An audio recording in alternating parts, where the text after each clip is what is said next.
નમસ્કાર વિદ્યાર્થી મિત્રો, બી સેમિસ્ટર 3 સબ્જેક્ટ ઇટીસી ના વિડિયો લેક્ચરમાં આપ બધાનું હાર્દિક સ્વાગત છે.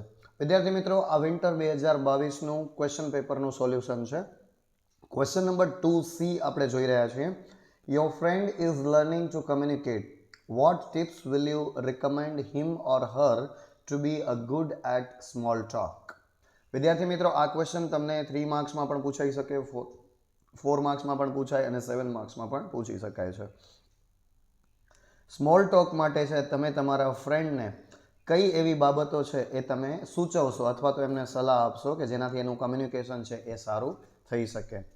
તો tips to be good at small talk or etiquettes for small talks. વિદ્યાર્થી મિત્રો, આ પણ ખાસ ધ્યાન રાખજો કે તમને એમ પણ પૂછી શકે કે એટિક્વેટ્સ ફોર સ્મોલ ટોક, તો પણ તમારો આન્સર એ જ આવશે. હવે આપણે એમના પોઈન્ટ સમજીએ. Keep a friendly smile on your face. જ્યારે પણ તમારે કોઈ પણ વ્યક્તિની સામે સારી રીતે વાતચીત કરવી હોય તો તમારે તમારો ફેસ છે એ કેવો રાખવો જોઈએ? ફ્રેન્ડલી, અને તમારા ફેસ પર સ્માઇલ હોવી જોઈએ.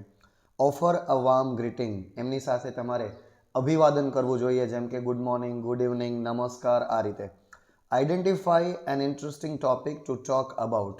હવે તમારે કોઈ પણ વ્યક્તિની સાથે વાત કરતાં સૌથી પહેલાં એ વિચારવું પડે, એ જોવું પડે તમારે, કે શોધી રાખવું પડે કે સામેવાળી વ્યક્તિ છે એમને કયા ટોપિકની અંદર ઇન્ટરેસ્ટ છે.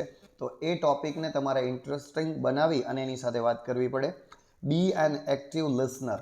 તમે કોઈ પણ વ્યક્તિની સાથે વાત કરતા હો તો ત્યારે સામેવાળી વ્યક્તિની વાત પણ તમારે એક્ટિવલી એટલે કે ધ્યાનથી તમારે સાંભળવી પડે.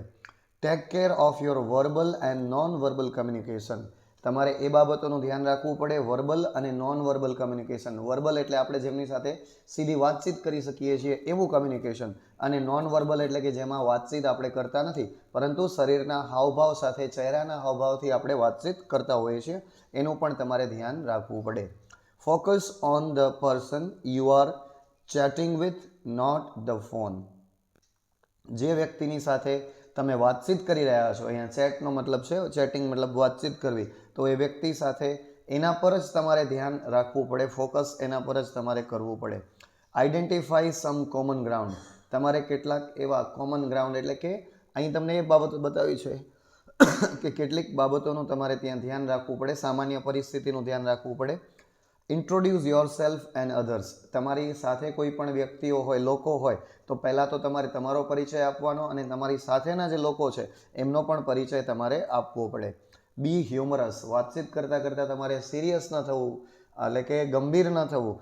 વાતચીતની વચ્ચે વચ્ચે ક્યાંક હાસ્યને લગતી કોઈ એવી વાત પણ કરી દેવી.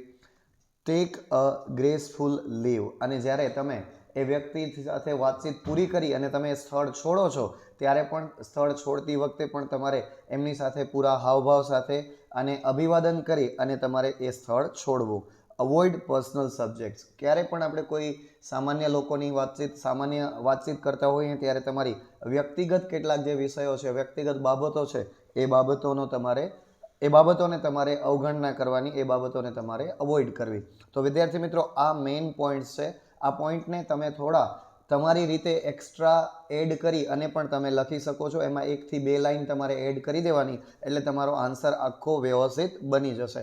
વિદ્યાર્થી મિત્રો, આ ચેનલને ખાસ તમે સબસ્ક્રાઈબ કરો અને બધી જ બ્રાન્ચના વિદ્યાર્થીઓ સુધી આ ચેનલને પહોંચાડો, જેથી બધા જ વિદ્યાર્થીઓ છે એ ઇટીસીની અંદર સારામાં સારા માર્ક્સે પાસ થઈ શકે. ધન્યવાદ.